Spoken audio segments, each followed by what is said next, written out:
Fatigué des mauvaises nouvelles tous les jours, l'impression que ça vous dépasse? Eh bien, rejoignez-nous au sommet de la résilience du 18 au 28 avril.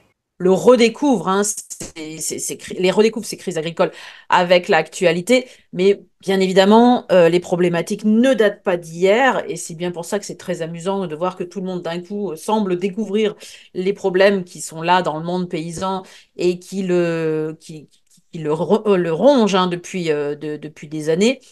Mais là, on est vraiment à un moment de bascule potentielle.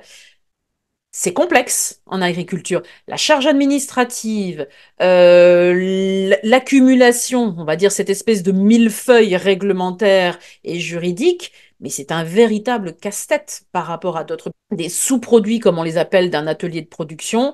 Je ne sais pas, moi par exemple, si on a un paysan boulanger, il va faire de la farine. Bon, bah, tout ce qui est son de blé, déjà, peut être valorisé séparément, mais tout ce qui est résidu de la production de farine, peut aller nourrir, encore une fois, le poulet de chair que va faire l'aviculteur. Et c'est plein de petites choses comme ça qui vont faire que petit à petit, on va se rendre des services, ces services-là vont être mutualisés, on va faire baisser les charges.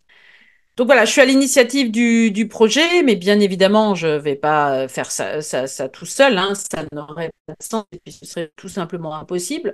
Donc l'idée, c'est de recruter une équipe de producteurs, bien évidemment, qui serait sur la ferme prototype, mais aussi une équipe au sein de l'association Loi 1901. Parce que l'association Loi 1901, qui s'appelle Système agraire solidaire, elle va coordonner ce projet.